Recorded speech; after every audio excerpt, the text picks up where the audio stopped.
it was not in a good spot, I guess you could say. Let's go for a little post-marathon walk so I can tell you and show you all about my London Marathon weekend, from the travel there, what it was like being with the sports tours group, basically a travel agency for people that want to run marathons in other countries, and also the marathon itself. I had so many things stacked against me leading into this weekend. Let's talk about it. Look who joined me on the run. Let's just start from the beginning though, because I was in Boston, did not post that on here. I didn't run, it was just work things, and also to record the podcast on the sidelines of the marathon, cheer everyone on. That's literally the highlight of my entire Boston Marathon weekend, is getting to cheer for people, mainly the back of the Packers, not gonna lie. And this year we did something different, is we waited for the back of the Packers to come through in Wellesley, midway. Then we got an Uber and we scored wristbands for the finish line. Shout out Adidas for that access. And we got to see those same back of the Packers finish the marathon. I was bawling my eyes out. I don't know if I have footage of that, but if I do, I'll put some footage of the finish line in. If you want to see more of the whole Boston Marathon weekend trip, you can watch a really long podcast video where we podcast anywhere from the hotel room to the sidelines of the Boston Marathon to different events, picking up trash, everything. We podcast on the go. The reason I bring up Boston is because from Boston, I flew home for less than 24 hours. I took my clothes out, washed them, put the exact same clothes back in, because I didn't even have time to think oh, what else could I wear in London? No, I was just so scared that I was gonna not be able to run it because of my foot. For those of you that don't know, a few weeks before the marathon, I sprained my foot. The doctor was like, if you have any pain, do not run on this. Do not ruin your foot for the marathon. I'm like, great. So I have this bib that Sports Tours International allotted to me. I have travel booked for Dan and I. So airline, they booked our hotel. I added some days on my own dime for the hotel also. I'm like, we're going to do all this stuff and I can't run. That's horrible. But I'm like, I also don't want to ruin it. So I'll listen to the doctor. So we flew there, got to London around Thursday evening. I thought it was a good idea to just take melatonin and go to sleep so we could adjust to the time change. I slept hard. I wasn't awake the whole time we were there, but I was sleeping because I think my body was just so tired. My immune system was down. I could tell because I had a cold sore, which I haven't gotten so long, and I only get that if I'm really stressed, really tired, and about to get sick. So when we got there, by the way, I had never done a Sports Tours International trip. I didn't even know what these marathon tourism companies were like. I didn't really understand them. So this was completely new to Dan and I kind of just trusted the process because I'm like, well, if they gave me a bib, they must be confident in their services, because they wouldn't want to give a content creator a bib and then have a really poor experience, because I'm going to talk about a poor experience. Just like I'll show shorts that ride up your thighs. From the time we got there to the time we left, it was, I don't have one complaint of how they did anything, of any of the people running sports tours. So when we woke up Friday morning, the first thing we had to do was the marathon pre-race briefing, I think it was called, which I thought was going to be so boring. I don't know, but I actually really enjoyed it. They had people to inspire you and motivate you. They had people to tell you about logistics, like bag drop, like if you want your finish to pick up your bag at the finish line. You had someone specifically that knew every inch of the course, telling you where all the photographers were, where the best crowds are, where you might have a hard time getting through because it's narrow. He was so entertaining. I actually enjoyed it. And I was sitting with my new travel bestie, Emily. Shout out Emily. I met Emily, and I think maybe watched Instagram of mine or something, but I somehow knew that we were going to be friends. I know it sounds weird, but I can tell things like that. And we ended up being trip besties. Everywhere, every crowded room I walked into and I looked lost and by myself, Emily was already there because she's type A and very organized and timely. And she would just be like, Erin, over here.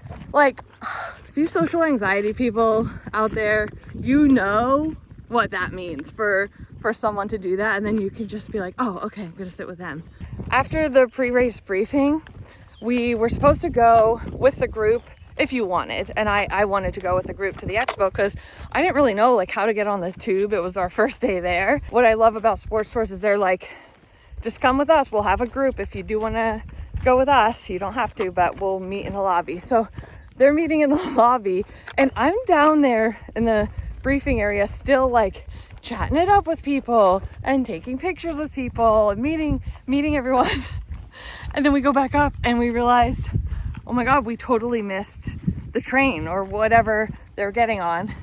And then Mark, the CEO of the US Sports Tours division, happened to be there, and he's like, oh, why don't you just join us on our VIP bus, which was one of those iconic red double-decker buses, but like the old kind. So we had this awesome conversation with Mark. I got to ask all these questions I had about sports tours and just like marathon tourism in general. We got to see some sights and went into the expo. And I will say that getting my bib was very quick and easy. The lines weren't long because they just kept people moving all the way down, keep it moving. So the bib part was easy. Then you go into the New Balance. You know, every marathon has one of those areas, whichever the main sponsor of the marathon is. They basically make an area that you cannot get out of. It's very confusing. It's like a casino, and you're like, where is the exit? It's not clearly marked. One of the other stops I wanted to do at the expo was I really wanted to talk to the pacing tent, the people at the pacing booth. You can go up and ask them questions about what pacing groups are gonna be there. This is gonna be really windy, sorry. Oh no. And I was told by the Galloway people, like, you'll be fine, just ask what pace groups are doing run, walk, run. The first guy did not know what I was saying. I think it was a language barrier. Another guy also did not know what I was talking about. And I left there pretty defeated because I was thinking like, oh, I'm gonna run with a group of people that are doing run, walk, run. Then suddenly I was like, oh, I'm gonna be doing this whole run, walk, run thing for the first time in a marathon by myself. So I was a little sad. And then we went to welcome drinks. Sports tours had like a little, everything's optional, but I was like trying to do the most just to experience everything. And this was like a welcome reception with cocktails and little snacks, and you could meet other people there, especially if you're by yourself. I would highly recommend going and like meeting a friend, or at least just having some free drinks, even if they're not alcoholic. Dan and I had too many glasses of wine. It was fun though, it was fun. But then we had to meet Regan and Dale for dinner near where they live because they live in London. And that involved getting on the tube for a 45-minute ride by ourselves. We still were not fully comfortable with the tube at that point. For the most part, we did okay. We did end up walking through some cemetery, which was a little odd, but Dan said that's the way. So we did it. Got there, had an amazing dinner. We had the chicken bacon leek pie, and I will never forget it. We also had more wine at dinner, by the way. Next morning, Saturday, we miraculously woke up not hungover, thank goodness, because it was time for a shakeout run. I wasn't sure how long it was going to be, but I think it was like almost 3 miles. The group was pretty large from our hotel, and then there were also other hotel groups of sports tours that were also on the shakeout run. So we were kind of all seeing each other. They said that all paces are welcome, and I always think, are you sure about that? Because I've been left behind multiple group runs. They were like, absolutely, everyone's supported. And they meant that, like, even if someone was walking, someone was back there from sports tours, like pretending like, oh no, I wanted to walk too. I didn't want to run the shakeout run.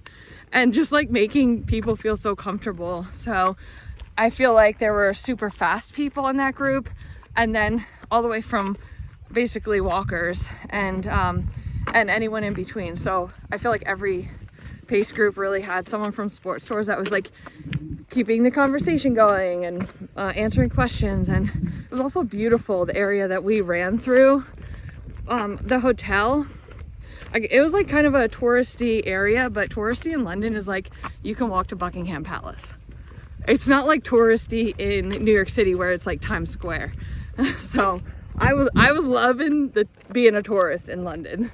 Okay, I am now on the couch. That wind just got so annoying, and I'm like, I don't even know if you'll be able to hear me. Also, what's so crazy is we did not walk long or even that fast. And I got back and I felt so tired and my legs feel tired. The other day I did like a 3 mile walk, somehow had energy for a little bit and did that. And I felt pretty good, but like even the next day my legs were kind of sore. Isn't that weird? Like I just ran a marathon. So the first run back should be interesting. Where was I? Okay, I forgot to mention during the shakeout run, before that, I did not know how my foot was going to be if I tried running because it was the first time that I was running since spraining my foot. And when I started out, everything was fine.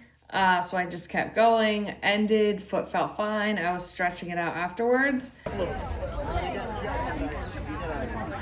Shakeout run. I don't know how long we did because I forgot to resume my watch. So it was my first run since spraining my foot. I survived. Dehydrated.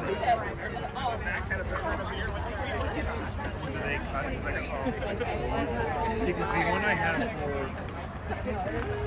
for Boston one I have, they had like... As of now, in this point of the story, my foot's doing well. So I'm holding on to hope that I'm going to be okay for the marathon. After the shakeout run, I was so tired, but I'm like, just not really physically. I actually felt rejuvenated physically because it was like the first cardio that I've been able to do for a while. But we went back to the hotel room and I started editing a video and I'm like, oh my gosh, my eyes are just so tired. I'm going to close them. I fell asleep solid hard for 3 hours. Dan also fell asleep. I slept through lunch. I was supposed to meet a friend for a beer. Of course, having a beer the day before the marathon. At that point, I didn't even care. Because I was like, nothing's really going well. My foot seems okay, but everything else is like not going to be good. And I didn't drink before my other marathons and I had a really hard time. So at that, I was just like, what do I have to lose? So I went and enjoyed a pint of beer. Those beers are big there. Did not expect that. And had a really good time. After that, had some pasta, went up to the room and I just started getting ready, like packing my bag that I wanted to drop off to have at the finish line. I was filling all of my bottles with hydration. I was showing Dan which fuel things I needed at which miles. He was messaging Regan and Dale to figure out where to meet each other and what miles they would be at. And so it was a lot of just like all of a sudden, oh my gosh, it's real. I have to do my race day flat lay. I have to post all my stories. People were asking like what my bib number was. And so I kind of felt rushed to do all that. I felt like I organized everything. I had everything ready and I slept so well the night before the marathon because in my head, I was like, at this point, you cannot control anything. Just go to sleep because the last thing you want tomorrow is to be tired and pissed off. So I'm glad that I had that mindset and I took melatonin and I just like knocked out. Woke up really early in the morning. The thing is, I could have slept later and just gotten on the tube and got myself to the start line. But the Sports Tours group, they offer a private bus if you leave at 7 a.m. so that like it includes wave 1 through whatever. Everybody would get there on time if you left at 7 a.m. So I decided to do that. They had this massive breakfast in the morning. I ate a ton of food, took some with me, and I chose to go on the bus. It was like a really nice bus. I was so comfortable, so happy I went there. I did have to wait in my start area a lot longer, but to me it was worth it. It was a long ride to the start line, but I didn't care because I wasn't starting till almost noon. I was happy as a clam. I had a croissant in my bag. I had hydration. I was all good. And once we got there, whatever color your numbers were on your bib is what start area you had to go to. So my numbers were blue. I made my way to the blue start area. There were tons of porta potties. They were in like U shapes. So here's a U, here's a U, and then at each U there'd be a line. And so like this line would distribute to all these porta potties. This line would distribute to all these porta potties. So the lines were going fast, but they were extremely long. And I took a picture at one point when I got in a line, and I timed how long it would be till I got to a porta potty, and it was 15 minutes. Then I just took a seat. I found a little sliver of shade because I knew I had sunscreen on, but I still get burnt. Found a little sliver of shade with some other pale people, and we just sat there. I hung out for like over an hour, just sitting there staring at people. I didn't want to use my phone because I was worried about my phone losing battery. And I went to use the porta potty one last time because I'm like, this is probably it. And I'm like, then I should go drop my bag off because I only have maybe like an hour before start, which was still, I thought, plenty of time because so many people, I was looking around, everyone had their bags. So as I was going over there, I saw them closing the sides of the trucks, the lorries that had where you were supposed to take your bag. Mine was number 34. They were closing the side of it. So I started running over there, and like everyone was running. And they just shut the door and they said, you have to go down to the end and just drop it at that truck.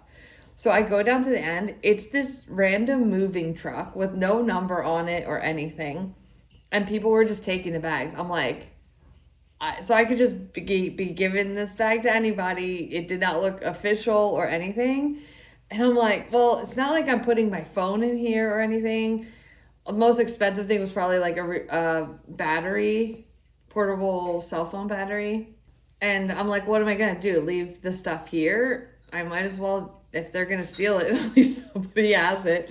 So I give them my bag, and what's done is done at that point. And I kind of meandered over to where I was supposed to start eventually. I did some stretching and tried to warm up. I was kind of so nervous at this point because it was getting hot and humid. Everybody was worried about the heat. I think there might have been like something of a race advisory that went out saying like that they were going to have misters along the course and to make sure you take a bottle, and when you have the cold water, put it on you, and all these tips on how to stay cool, which made me nervous because I'm like, for someone that overheats like me and sweats like crazy, how can I even keep up with my electrolytes?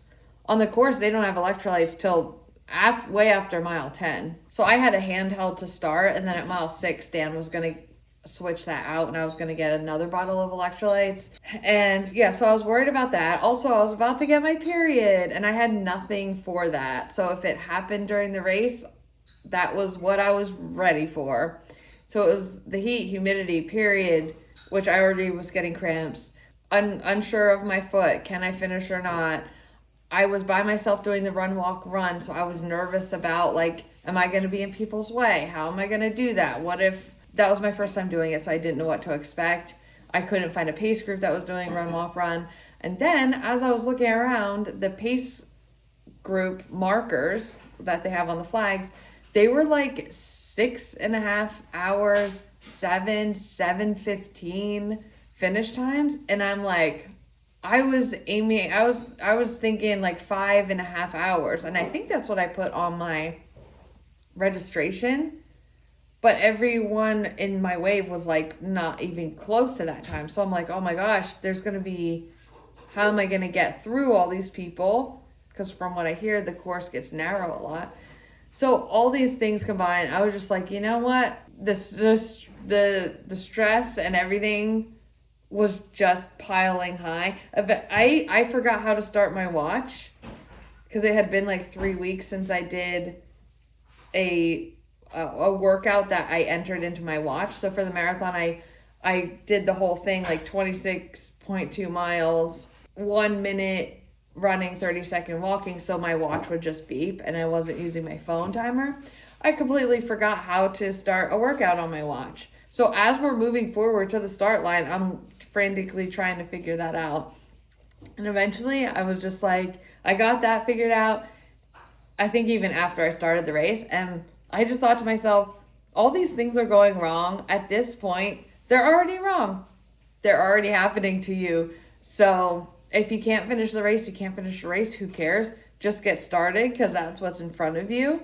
And so that's what I did. And I started the race assuming I wouldn't finish, or I would end up with dehydration, or just something. It was not in a good spot, I guess you could say. And so about a mile in, I hear someone say my name, and I look over and way up, because this guy's really tall, and it was Dave, a guy that we were in a shakeout run and we got left behind in New York City together. Dan was there also, and a pregnant woman. And so I was like, what are the odds that this guy's here? And it turns out he was also doing run, walk, run. And he was doing a little different intervals than me. And I was like, you don't have to stay with me, like, because he was running longer. And he's like, oh, I think, I'll just see how it goes. So for 14 miles, Dave and I were like in this groove. And he told me, when you're about to start walking, just put your hand up so someone behind you knows that you're going to walk. And so we were doing that. We were in sync. We were following my watch timer. We were helping each other like get water bottles if one couldn't get over. And we lost each other around mile 14. But we were so shocked that both of us were feeling good at that point. And so we were just like, I don't know, maybe we could finish. I was on my own from there on. I think the run, walk, run, the intervals really, they kept my mind busy. So it was like, I couldn't really think of how miserable I was, or, oh my gosh, am I dehydrated? Or what if my foot hurts? I couldn't even let those worries in, because I was constantly like, okay, now I'm running. And if you're running, because I was in such a later wave, the entire 26.2 miles, I was going around walkers or slower runners. And even on my walk intervals, I was passing people. I did not want to be out there long. I was like, get me done with this. If I'm going to finish, like, I want to hurry up. And I felt okay to do that. So I was just like going for it. I feel like there should be some kind of rule though, like walkers stay to the right, runners to the left, or vice versa. Because a lot of times it was just an entire wall of walkers the whole way across. So if you were like, I was on a run interval, and I'm not going to push through people. I'm not that serious. So I would just kind of like jog behind them and eventually walk behind them until like a gap opened up, and then I would go through. So I think that was difficult the whole way through, dodging people. And something else I did was, when it was time for my walk interval, I would ahead of time look for someone around me that was walking, and then I would either get in front if I was going to walk faster, or behind them if they were walking fast, so that it wasn't two walkers side by side. It was like in front and behind each other.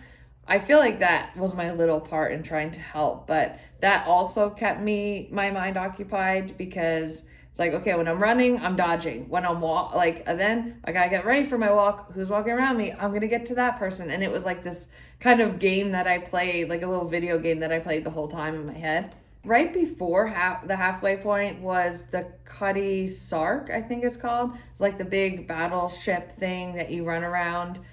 And then the Tower Bridge, I think, is after that, which I think that was the highlight aside from like the finish area. But the running over the Tower Bridge was so cool. It was just beautiful. I never saw a bridge like that in my life, and here I am getting to run over it. So I was like, count your blessings. No, that's not the saying. I felt lucky, even though it was hot, it was humid, it was difficult. I had all these anxieties. I was like, I'm running over the friggin' Tower Bridge in London. Like, that's insane. Before or after that, I forget, I ran into Dan, Regan, and Dale again. And so I was able to get more electrolytes and fuel and give them my empty bottle. That really kept me going. I didn't stop to like mingle or hang out or hug. I was just like, okay, I need this. Yep, I'm good. And then I kept going. Like, I wanted to get this over with. Dale made a reservation at 6:45 for a Sunday roast. I didn't really know what that was, but I'm like, I want to go to dinner, and I don't want to take so long that I'm going to miss the dinner reservation. So that was like my motivation. I just want this Sunday roast. And if I have to weave in and out of walkers this whole time, I'm going to do that. So I also ran into them at like maybe mile 21. They had more stuff for me. So it was like 6, 14, and 21-ish miles that I got stuff that I was used to having, like my specific electrolytes and goos and bunk breakers and scratch chews. It was so helpful. And then along the course, I was taking the water and I was putting it on my neck. I was drinking it. I was like taking in everything that I could to not get dehydrated. In London, they really like their gummy candies, those Haribo things. People had just bowls of them. I was just digging my hand into this bowl that everyone else was touching and eating this candy. Someone handed me a Prime drink. Never had that. Someone handed me some kind of frozen fruit popsicle thing. I took a candy from some random kid that was handing out candy. I didn't know what anything was. And Lucozade energy gels, never had that. I was taking in all this stuff that my body never had before. Everyone says nothing new on race day. I was doing everything new on race day. I was taking everything that I could. The other thing was there weren't many mile markers on the course that I saw anyway. A lot of it was kilometers, and there was no way I was even trying to do math while I was running like that. I actually didn't know what mile I was. I also didn't know how to look on my watch because it was just doing the interval timers. I didn't know how to look like what mile I was at or if I could, and I didn't want to mess with that, like reset it somehow. So I was just going. I ended up having to restart my watch, so I fully saved like half of the race and had to restart it because I messed up like my intervals when I put it in. So that's what my run shows up like on Strava, is like a lunch run and an afternoon run.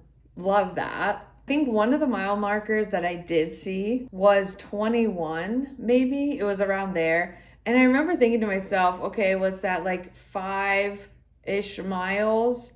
And thinking like, man, if you break that down, I've done so many 5-ish miles. I can do that. Starting now, I'm feeling how I'm feeling. I'm going to run I'm going to do a 5-mile run. I didn't film that much. I filmed here and there. There's so many people that get mad when you film that I was kind of just like trying to not get anyone in the shots by accident, and it was kind of a lot. But I'm glad I could do a video like this, talking about all the details. I think this is probably a little more helpful. From that point on, my feet were definitely getting tired, but I didn't have any like shooting pain. In my New York City marathon and Chicago, both of those I had, it might have been like my IT band or something. It would just all of a sudden get this pain in like my hip and knee and kind of like ankle, like down my leg. And it's to where you can't run on it. Like you have to stop and stretch and walk.